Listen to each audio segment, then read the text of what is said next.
आप अपनी, मैं कहता हूं माता पिता से ये कहना चाहता हूं कि अपनी क्वालिटी आप खुद बताइए बच्चों को। आप अपनी क्वालिटी खुद बताइए, क्योंकि माता पिता ही होते हैं जो बच्चे का भविष्य बनाते हैं, बच्चे को करता धरता होते हैं, पालने पोषने वाले होते हैं।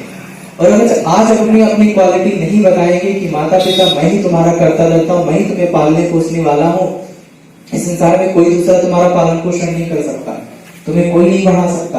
अगर मैं तुम्हारी देखभाल ना करूं, मैं तुम्हारा करता धरता ना बनूं, तो इस संसार में कोई तुम्हारा कुछ नहीं कर सकता। तो माता पिता को ये भी अपने गुण, अपनी क्वालिटी बताना चाहिए माता पिता को।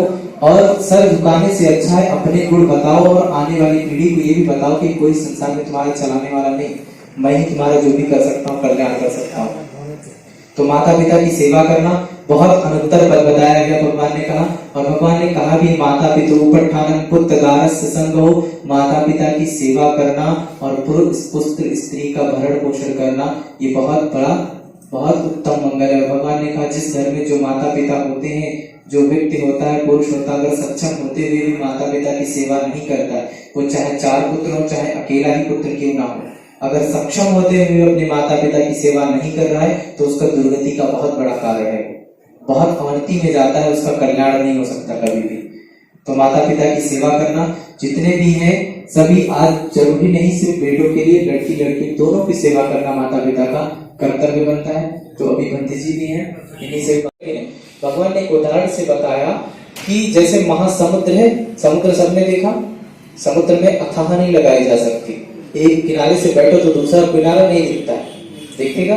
भगवान कह रहे महासमुद्र में क्या फेंक दिया जाए, ज्वांट फेंक दी जाए। ज्वांट जानते हैं जो बैलों को पहनाई जाती है, एक इधर एक इधर, ऐसा समझिए रिंग फेंक दी जाए, टाइल फेंक दिया जाए। और उस महासमुद्र में 100 साल का एक कछुआ रहता है, कितना 100 साल का कछुआ रहता है, और वो 100 साल में सिर्फ एक बार सर बाहर निकालता है। तो ऐसा संभव है, ऐसा कहा जा सकता है कि क्या वो जब सर बाहर निकाले तो वो टायर के उस रिंग के अंदर से निकाले, ऐसा संभव हो सकता है क्या? एक सेंचुरी में सिर्फ एक बार। भगवान ने एक उदाहरण से बताया कि जैसे महासमुद्र है, समुद्र सबने देखा, समुद्र में अथाह नहीं लगाई जा सकती, एक किनारे से बैठो तो दूसरा किनारा नहीं दिखता है, देखिएगा। भगवान कह रहे महासमुद्र में क्या फेंक दिया जाए, ज्वांट फेंक दी जाए। ज्वांट जानते हैं जो बैलों को पहनाई जाती है, एक इधर एक इधर, ऐसा समझिए रिंग फेंक दी जाए, टाइल फेंक दिया जाए। और उस महासमुद्र में 100 साल का एक कछुआ रहता है, कितना 100 साल का कछुआ रहता है, और वो 100 साल में सिर्फ एक बार सर बाहर निकालता है।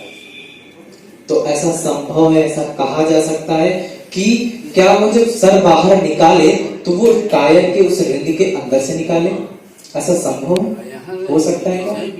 एक सेंचुरी में सिर्फ एक बार। वो भी गिरते हैं, वो भी गिरते हैं, वो भी गिरते, जो बचते हैं वो क्या बनते, आम बनते, अंबिया बनती है। अंबिया भी नहीं के कुछ पक्षी तोड़ करके आप देखे होंगे, जिसको बड़ा अंबिया खाने बड़ी मजा आती है वो झोर लेगा, कि लोग अंबिया खाते हैं, नमक लगा करके खाते हैं, वो भी टूटते हैं। अंततः टूटना उनको भी है, कैसे भी टूटे वो, पशु पक्षी तोड़ देते या आप तोड़ ले, लेकिन जो बचते हैं वो क्या होते हैं, वो भी पकते हैं, वो आम बनते। या तो आम को तोड़ लिया जाता है, तोड़ लिया जाता तब टूटते हैं, या तो अपने से गिर जाए, लेकिन सबकी स्थिति क्या है, टूट करके गिर जाना, तोड़ लेना ही स्थिति। ऐसे ही मनुष्य का जीवन होता है। कुछ देखिए, कुछ गर्भ के अंदर ही मर जाते, कुछ गर्भ के अंदर मर जाते, कुछ गर्भ के बाहर आने के बाद मर जाते, कोई 10 साल, कोई 15 साल, कोई 20 साल, कोई 25 साल, किसी को मार दिया जाता, कोई मर जाता। अंततः स्थिति क्या है कि सबकी अंत होना ही। तो मनुष्य का जीवन मिलना भी, मनुष्य के जीवन में जीवित रहना भी बहुत कठिन होता है। हर किसी को मनुष्य की जीवन अवधि नहीं प्राप्त होती, और मनुष्य के जीवन में जीवित रहना, उससे ज्यादा धर्म सुनना, हर किसी को बस की बात है। धम्म सुनना, धम्म किसको बोलते, धम्म सुनना, प्राकृतिक जो धर्म है उसको सुनना हर किसी के बस की बात। देखिए संसार में कितने सारे सबसे अपने भारत में देख लीजिए, नाना प्रकार के धार्मिक कर्म कांड है, नाना प्रकार के धर्म के गड्ढे हैं। इस गड्ढे से निकलता व्यक्ति तो उस गड्ढे में गिरता, उससे निकलता तो उसमें निकलता। कोई भी निर्वाण के करीब जाने वाला धर्म उसे प्राप्त नहीं होता, सुख की तरफ ले जाने वाला धर्म नहीं मिलता, सिर्फ अंधविश्वास मिलता है उसे। तो सच में बुद्ध का जो धर्म है, बुद्धों का धर्म सुनना भी इससे ज्यादा बहुत कठिन होता है। और आज आपने बुद्ध का धर्म सुना और बुद्धों का उत्पन्न होना भी, भगवान ने कहा बुद्ध उत्पन्न होना, उनका दर्शन करना। दर्शन तो आपने नहीं किया, लेकिन बुद्ध का जो धर्म है हमें बहुत सौभाग्यशाली, हमारा बहुत पुण्य है जिसकी वजह से आपको प्राप्त हुआ, और सुनना उससे ज्यादा कठिन होता। तो आज आपने साक्षात क्या किया, बुद्ध तो नहीं लेकिन बुद्ध का भिक्षु संघ के आप दर्शन कर पा रहे हैं। संघ का दर्शन करना भी बहुत दुर्लभ होता है, भगवान ने कहा संघ का आज आप दर्शन कर पा रहे, संघ के मुखार बिंदु से आप बुद्ध का वचन सुन पा रहे, ये बहुत बड़ी कल्याण की बात है। तो आज यहाँ उपस्थित सभी लोगों को बड़े ध्यान से आप लोगों ने सुना। तो आज का कार्यक्रम यहीं पे समापन हो। चखे विनो सभ्ये भद्राणि पश्यन्तो मा किंचित् दुःखमागमा, सभ्ये सत्ता सुखी हन्तु सभ्ये हन्तु चखे विनो, सभ्ये भद्राणि पश्यन्तो मा किंचित् दुःखमागमा, सभ्ये सत्ता सुखी हन्तु सभ्ये हन्तु चखे विनो, सभ्ये भद्राणि पश्यन्तु मा किंचित् दुःखमागमा।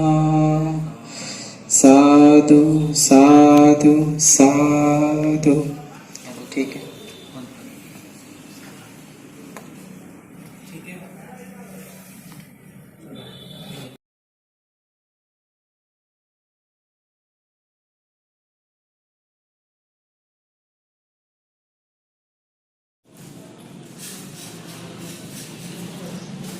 आज के दीक्षांत समारोह के बारे में आपका क्या कहना है? ये बगीचा रेस्टोरेंट में तीसरा दीक्षांत समारोह है। आज कम से कम 50-60 आदमियों ने दीक्षा ग्रहण किया।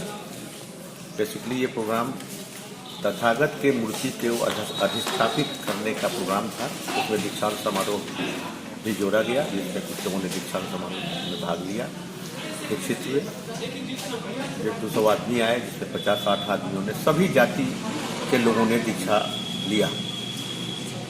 आपका माने क्या उद्देश्य है? दीक्षांत समारोह का क्या उद्देश्य है? आप क्या चाहते हैं? नहीं, जो बुद्ध का करुणा, प्रेम, भाईचारा, स्नेह, जो बुद्ध का विचार है, उससे ज्यादा से ज्यादा लोग यदि सहमत होते हैं तो समाज में जो बेविचार, चोरी, डकैती, बेईमानी, बलात्कार, इसकी कमी आएगी। बुद्ध विचारों में सारे चीजें हैं, दुखों का कारण और उसका निवारण दोनों बुद्ध ने अपने रिसर्च में बताया है कि दुखों का कारण क्या है और उस कारण का निवारण भी बताया है।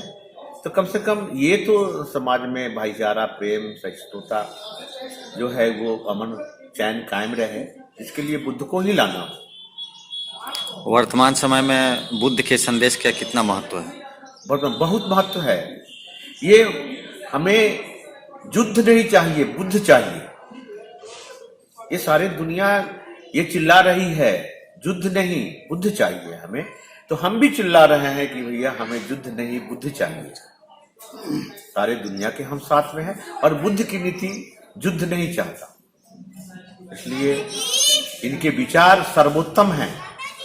जितने भी जिसको हम देवी देवता भगवान कुछ भी मानते हैं, सबसे विचार इस सृष्टि में किसी का उत्तम है तो वो बुद्ध का विचार।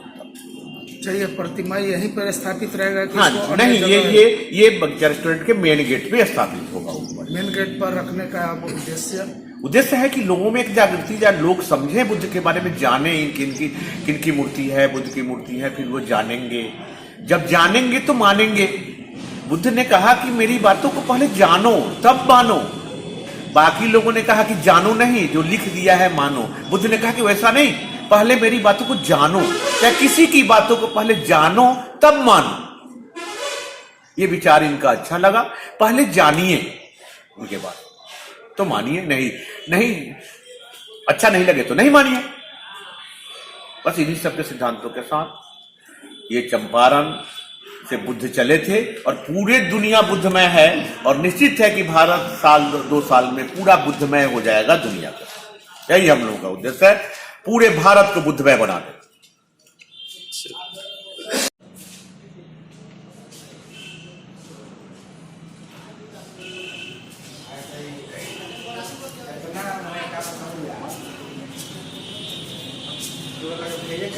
नाम नोट कर लेंगे, मैसेज देगा।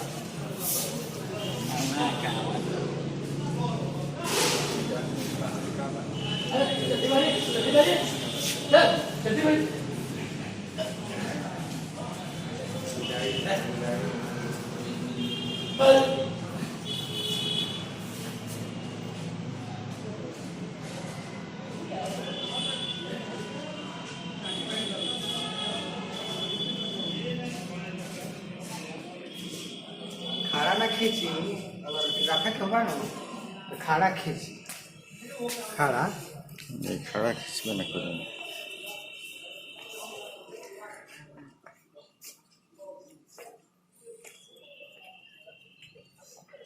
रबड़ प्लास्टिक का है मेटल।